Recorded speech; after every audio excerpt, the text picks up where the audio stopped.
show, well, I can assure you, madam. Oh, thank you very much. Squeeze gently, look for water. Bye. I wish I'd got the beige one now.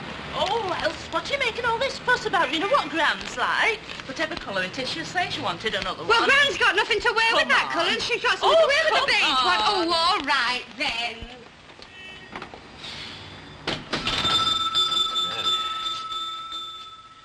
Well, a moment's respite, student. It's very gratifying that business has been so brisk, Mr. Swindley, but I must say I'm glad to have a minute to collect myself, as it were.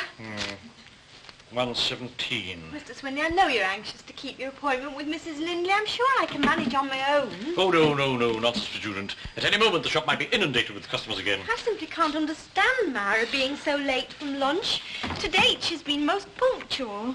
Oh, well, the young, you know, no sense of responsibility. By that, of course, I refer to the very young.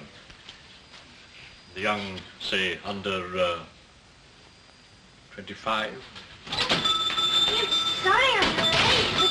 Mrs. Booth, I know that it is the custom in some establishments loosely to refer to the term dinner hour. I'm trying to tell you. I did explain to you that Mr. Swindley was particularly anxious for you to be back on time because of his appointment with Mrs. Lindley. Oh, will someone let me get a word in edgewise? Mrs. Booth, I'm sure you understand that I speak to you more in sorrow than in anger.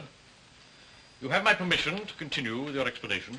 I couldn't get out of my house because of the crowd. Crowd? It's Walter, Brett, Potts. All his fans have turned out to say goodbye to him. He's going somewhere? Yeah, it's all in the paper.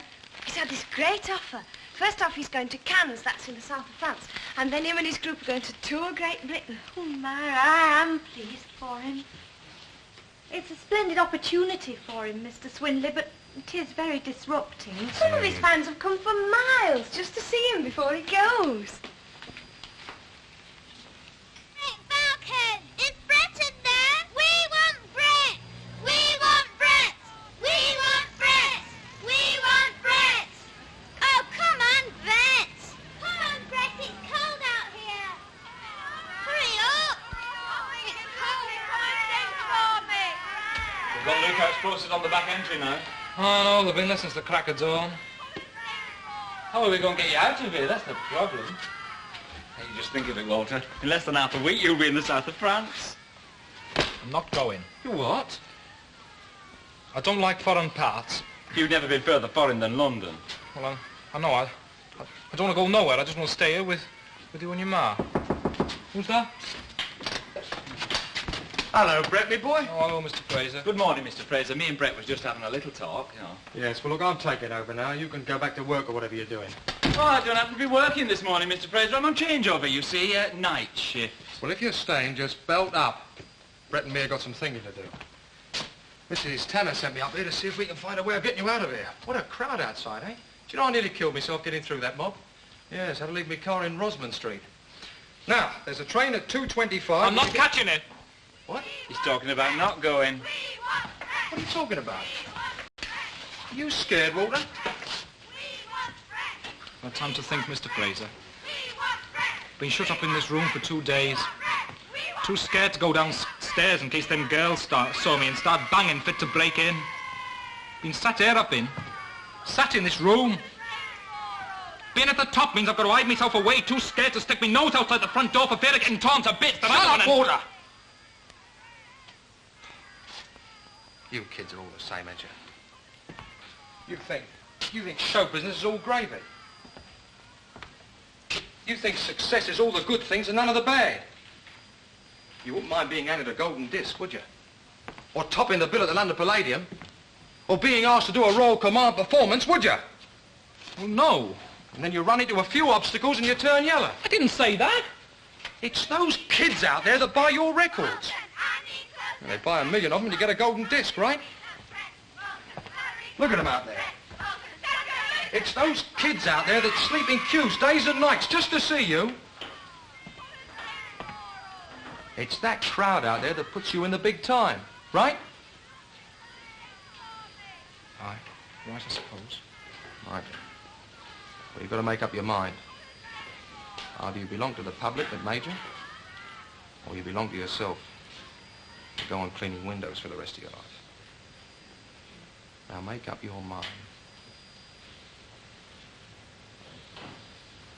I will... If you put it that way, Mr. That's Frazer. the way I put it. Show business needs guts as well as ability. Have you got guts, Walter Potts? I think so. All right, we'll get cracking then. All right. Do you know, it's a funny thing, Laurie, but I were only saying the same thing to... Well, wasn't I saying, Walter, myself? Show business needs guts. Hey, it's all very well you saying start packing. How am I going to get out of here? Well, put me head outside that door.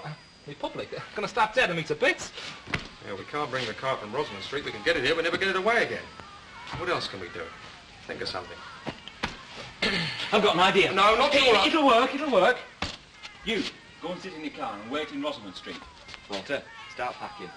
I'll be back. Hey.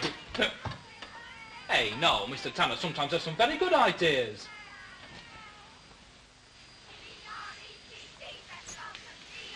Are you sure you know what you're doing, Jerry? Well, Mr. Fairclough said that he had complete trust in me, Mrs. Lindley. You want to watch where you're going, Dad? Here, that's enough of your lip, you cheeky young monkey. Morning, Frank. Hello, Polly love. I don't know, what's the police doing? That's what I want to know. You know, two of them slept all night on my doorstep in sleeping bags. All night? They want their heads examining. I want a jar of meat paste, please. I see you started on the alterations then. Got permission from the post office, all right? Not yet, but they want to know about the changes, so Jerry's just measuring up for an estimate. Oh, right, thanks. Hey, Mrs. Lindley, is 5'6" going to be enough behind counter, do you think? 5'6"? Hey, you're not having the counter here, are you? Well, it's got to go there and a counter door. Oh.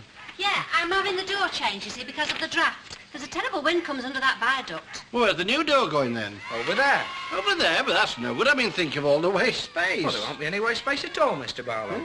Look, if I put the counter here, well, I've got it. The door down this side. Oh, that's all right, Jerry, but this is supposed to be a sub-post office. Well, I know, Mr. Barlow, but if I put the door over here, where it's on the plan, You it's want to bound... watch it, Dad? Bring them on. I could have you up for making an improper suggestion to minor. So.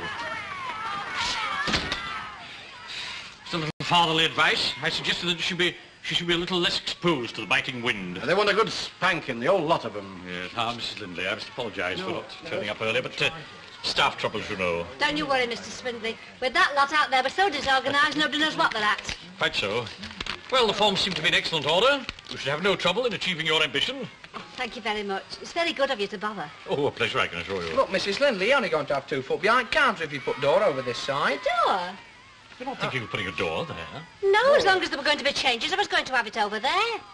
Oh, no. Surely over there. No, it can't go over there, Mr. Swindley, because that's where the safe's going. I've got it all. But you can't have the safe over there. You want the safe here, behind the counter. Mr. Barlow, I've no wish to be dogmatic, but the obvious place for safe is on that back wall. No, it can't go there, Mr. Swindley, because on the plan, that's where the counter's going. No, but you see, the you safe don't goes want down the, no, there. you want it here. The counter won't come out this one. This is where you want the safe. It doesn't come back from here. You said you'd be ready by 15:15. I know. It's all this extra work I've had to do on account of darts match. I've done now, any roll. Well, look at yourself. By the time we get to the market, there'll be out left worth buying. You did offer to work overtime, you know, Mrs. Longhurst. Offer? The way some folks put things, other folks is blackmailed. I'll get me coat. Blackmailed, really? Jack, if that is for Walter Potts, tell them he cannot come to the phone. I will not have you going into danger getting to the Tanner's front door. Some of them girls is very nice. There was 2 of them on my step last night, and they had dear little stools and a thermos. I filled the thermos up early. Oh, they were very grateful. You do better not to encourage that lot. Oh, but Tina, I felt that sorry for them. They must have been perished. The sooner Walter Potts gets back to his window cleaning, the better. Oh, I doubt if he'll go back to window cleaning now, Mrs. Sharples. He had a call yesterday from London. Oh, that? That's all done with and over. I had a talk with him last night. I thought somebody ought to put some common sense into his head. No. Back to his window cleaning. That's where Walter Potts is going. Of course, you're quite right to advise him against an artistic career. He hasn't got the temperament at all. Only a very few have the blessed call. Brewery. Beg your pardon? That call on phone, it was brewery. Brett, I want you. Oh, come on, Brett. I need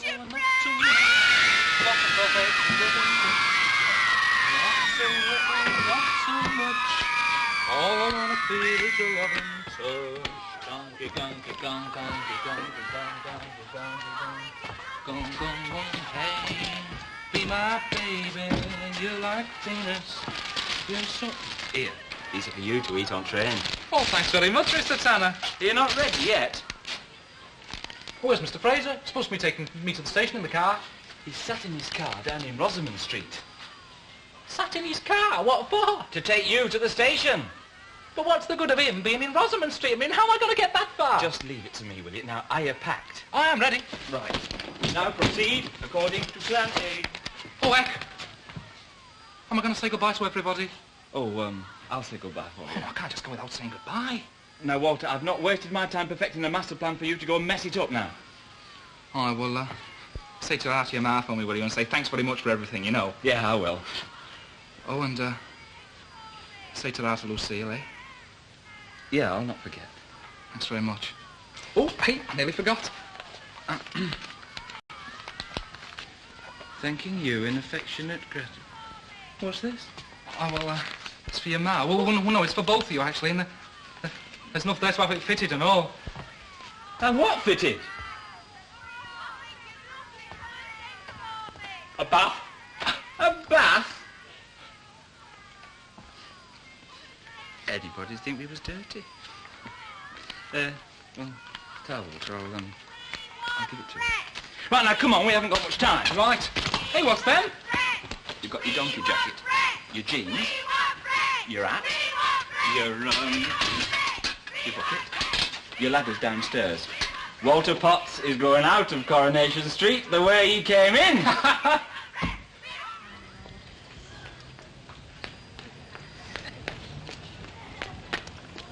Keeping us waiting this road. There's been 2:43 buses past while you've been in there. Well, I had to wait my turn. I can't think why you couldn't have gone done it on your way back.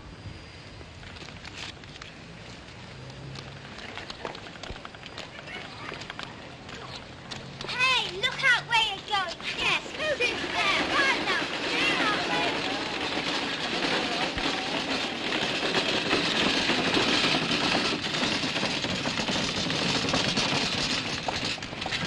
Hello, Mrs. Sharple, Mrs. Colville, Mrs. Longhurst. Can't stop now. Ta-ra. Yeah. Now, that's what I call a sensible lad, back to his windows. I told him last night. Look, all I'm asking you to do is to go outside and tell them to go away.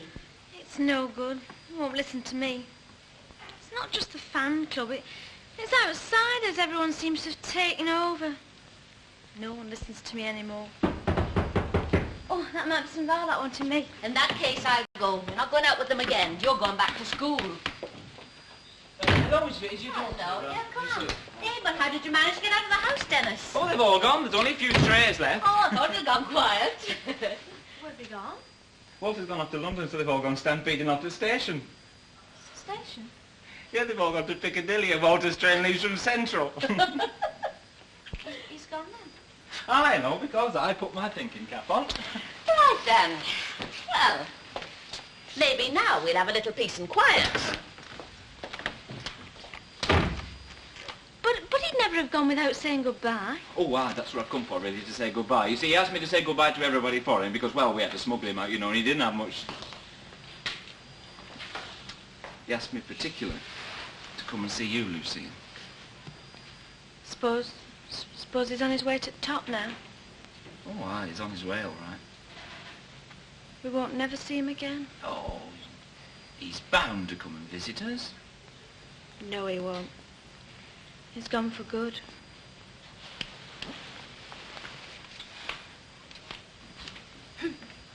They always do.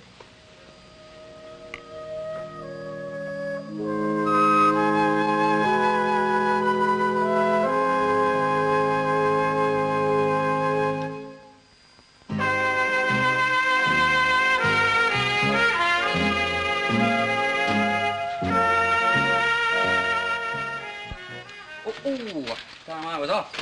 Right, I'll walk part way with you. How about you, Mr. Robbins? Oh, nothing new on Dolce Vita. I got a free first period. I'd rather stay here in the warm than hang around a freezing common room. Well, look, after the dinner lobby, it was very tasty. I hope it won't be much trouble, me and Mr. Robbins coming on unexpected, like. Luckily it was hot pot and there was plenty to go round. Hey, was I unexpected? Ken, I thought you were talking about. Oh, that's all right. I knew Val wouldn't mind.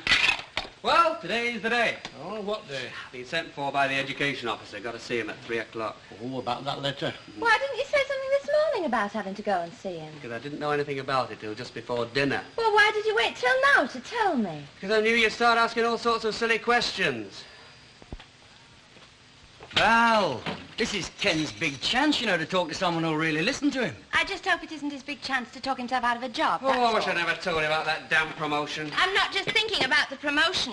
If you're not careful, you'll lose the job you've got and all, and then what'll become of us? Us? God grief, Val, can't you think about anything but yourself? Listen, I'm thinking about the danger that those kids are in every time they cross the road. I'm sick of hearing about your kids. And I'm sick of hearing about you.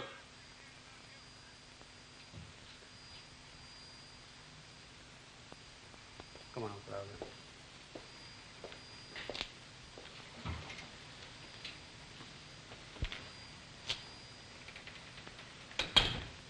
Val, I think you should try and understand Ken's Get point of view out. about this. Get out.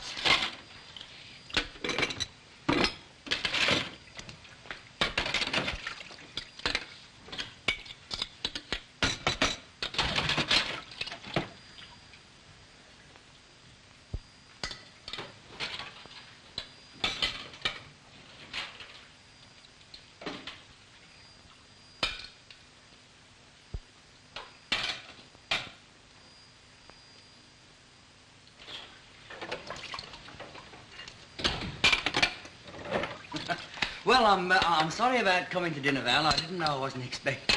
It's never bothered you Eh? before. I said it's never bothered you before. Butting in uninvited. Was I butting you? Right from the minute you came here. But Ken told me... Oh, I know Ken said you could stay. But he didn't ask me what I thought about it, though. When I found you a flat to live in, I thought I was rid of you. Now you're here almost every mealtime. I'm sorry, Val.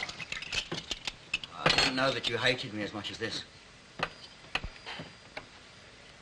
If I'd known how you felt, I mean, I wouldn't have... You've never taken the trouble to wonder what I felt. You and Ken, you just treat me as if all I'm here for is to feed you and keep the place clean. That's not true, Val. I've been very grateful to you. Well, from now on, you can look after yourself.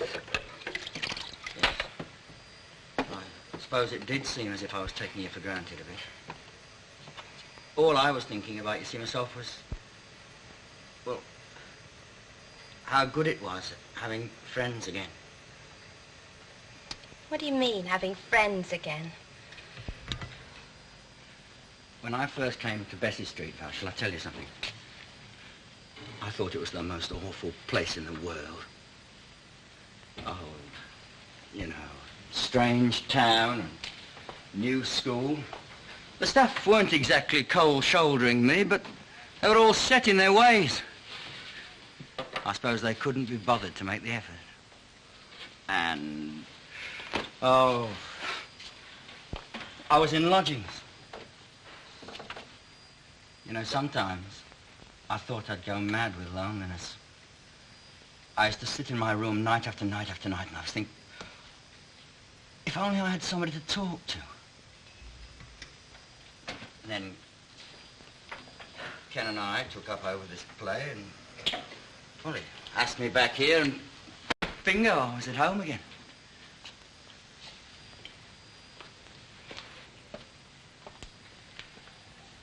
I'll tell you something else, Val, too. You and Ken. I envy you. All this. And when you sort of let me in on part of it, I couldn't believe my luck. I felt as if I was... as if I was belonging somewhere. How long have you been on your own? Oh, since my mother died at Easter. I suppose my mum spoilt me, really. All the staff at my last school used to say she spoilt me. Mind you, she spoilt them as well. She was a wonderful cook, Mum was. The house was always full of teachers gnashing away at her Mum's cooking. Oh, they were a grand lot, you know, real good friends, you know what I mean?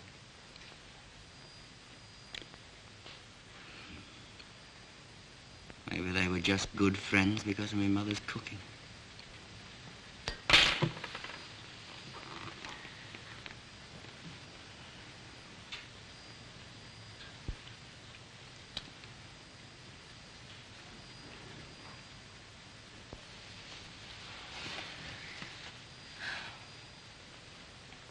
It's funny, we've never really talked before. No. You don't let on, do you? Well, a man doesn't go around saying, I'm lonely, please be friends with me. Besides, you've got to put on a bit of a show, you know.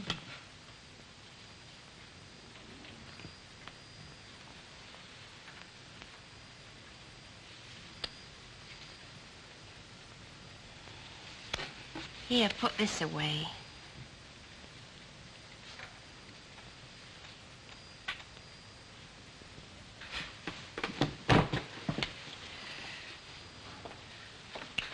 He mustn't go on, you know, Val, about Ken and this Rosamond Street business. He feels very deeply about it. Well, we both do.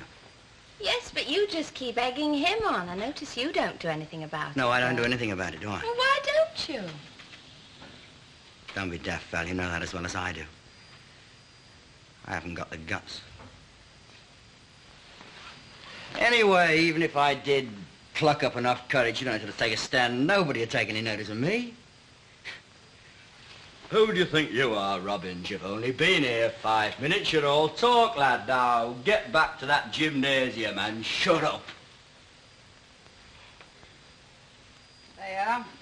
There's no room for any more names on there. I got all stole out of the Zinc Market to sign. Oh, that's absolutely splendid, Mrs. Sharples. I'll take another phone. Yes, certainly. One moment.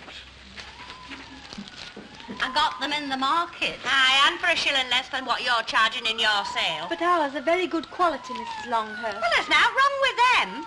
If you should want any for yourself, Miss Nugent, just mention my name to the Indian gentleman. Well, let's hope you'll be successful with this one, Mrs. Sharples. Thank you very much. Are you two ready? Hey, your windows need cleaning. Oh, it's the weather, you know. They were clean. Sandford Dock wrote the pots, so he needs all the work he can get. Oh, but Mrs. And when he's Sharp- finished, I can't hardly see through mine. Yeah, but I won't be seeing him. He's gone. Gone. To London, then to the south of France. And then No, him don't be daft, girl. We've seen him with our own eyes in his overalls. Aye, and with his ladder. And his bucket. That was just Dennis Tanner's plan to get him away. Do what? So the girls wouldn't recognise him. He's on the train to London now. I hope there's been an accident. An accident? Right up on corner. Oh, I heard the ambulance go by a while since. What's happened? I don't know, Mrs. Sharples. But I think somebody's been killed.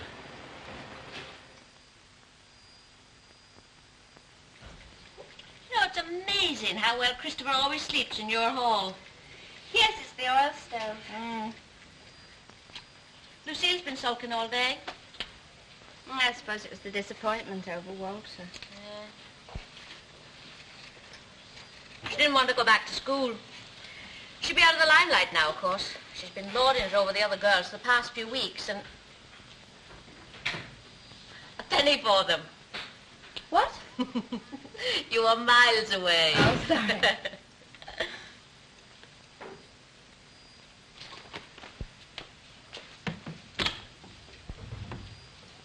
What's the matter? You sick or something? Here, come and sit down. No, I'm all right, lover. Had a bit of a nasty shock, that's all. Here, Ken's got some brandy somewhere. What happened? There's been an accident in Rosamond Street. Little lass knocked down by a motor car. It wasn't Lucille. No. No, it weren't Lucille. It was Susan Schofield. Here. Is she badly hurt? She were unconscious when the ambulance come.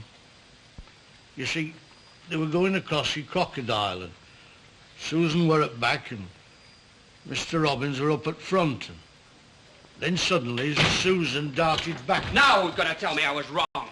Those inefficient criminals with their way of doing all we can.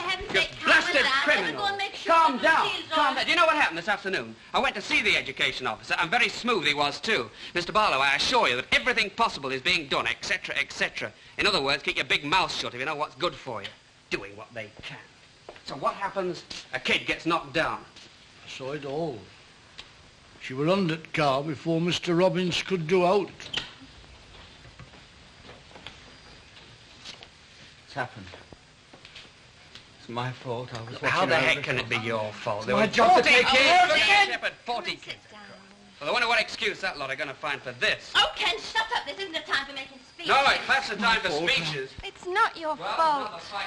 It could happen to anybody. I'm going to get something done. It's not your fault. Their own red tape to do it. You know, I've told them time and again. I've been at them for months.